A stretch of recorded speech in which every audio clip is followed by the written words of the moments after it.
Hi, welcome back to our Exceptional Explorers YouTube channel. Today I wanted to talk to you guys a little bit about pediatric yoga.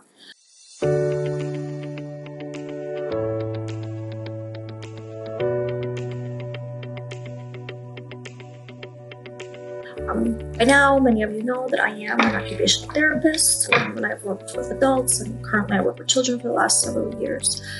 And a lot of pediatric OTs and OTs who really dive into yoga as a therapeutic tool. I am not certified to be a pediatric yoga instructor. However, over the years, I did pick up a few tricks along the way from some colleagues with my own research that I thought maybe I'd share with you guys. I'm sure that many of you like to do yoga on your own and maybe would like to get your kids involved. And sometimes I know myself, I think, they're not going to be into it.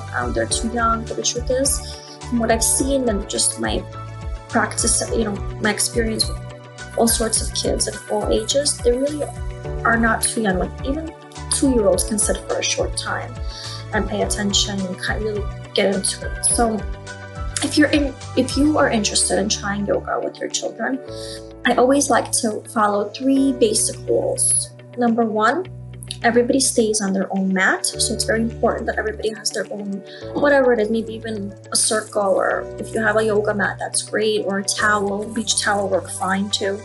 But everybody stays on their own mat. Everybody has to stay quiet, and you cannot touch anybody around you. And that ensures that the child is more focused and also not distracting other participants. So I really think the best way to get started is to do it as a family. And really, yoga is turning off the lights and just being quiet. Yoga doesn't always have to mean these elaborate movements. And for kids, the simpler the better. The real benefits of yoga are, of course, relaxation, but children really do learn to focus better when they complete a yoga program. It's a great movement break to use if kids get stressed during remote learning or during any kind of learning, both in the classroom and after school.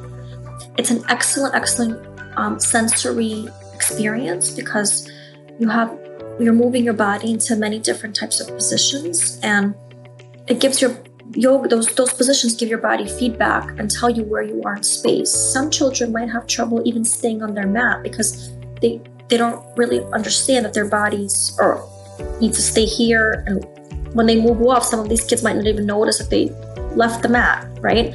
So it really gives your body like a centered place to just stay, and it gives feedback that, okay, this is my body and it has to stay in this spot. And one thing that I've learned along the way is that, especially with kids who are beginners and who are just starting out, the execution of the movement is not as important as them focusing and trying. So when we come over to the kids, and we always give them positive feedback and positive reinforcement, and we don't dwell so much on fixing their pose or making sure that their downward facing dog is perfect. You just want to praise and really appreciate the fact that they're attempting, that they're in the zone and working on it.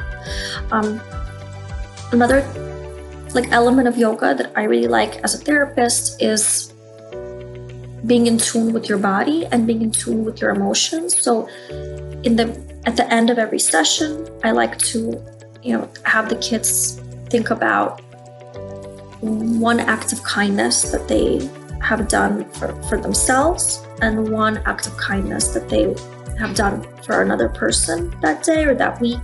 It really is a good way to reflect and to really think about, your relationship with the people around you in your class, in your home, or wherever you're doing this in any setting. In the beginning, I really like to start off the yoga with a chant, like some kind of therapeutic chant. So something basic like Om Shanti, Om Shanti, Om. And the kids would repeat that after me. And what that does is that centers the group. It brings us together as a collective, and it really gets those focusing muscles strong.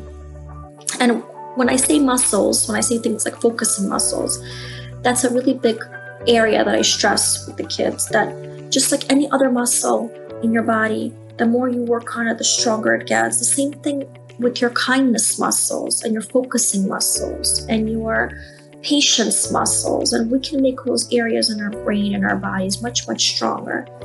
And really, you can even start 30-second meditation with kids. You sit down on your mat and for 30 seconds, close your eyes and try to stay completely still. Don't expect perfection, but set the expectation, right? And you can slowly increase those increments, 30 seconds, 45 seconds, a minute and a half. And if your children are into it, you can continue to add on to the time, that you have them meditating, especially if they really like it. And really, it's all about them trying it and giving it their all. And even if they're just quiet on their mat for the 20 minutes that you do these sessions, it's truly a huge success. So next time we see each other, I was thinking to show you guys some basic alphabet yoga that little kids love. And it's a great place to start, because I think if you make it fun for them in the beginning, it's a lot more exciting than making kids meditate from the get-go. It's not an easy task. And as an adult, meditating is difficult. So I think if you work them up to the idea of what yoga is and how fun it could be, there are many, many ways to make it really, really effective for your family and make it like a family wind down activity after dinner, before bed, or after their bedtime story, before, whenever it fits in for your family. So if you like these tips, if you end up trying any of them, please let us know and tell us how it's working for you. We'd love to hear it. So until next time, and namaste. Bye.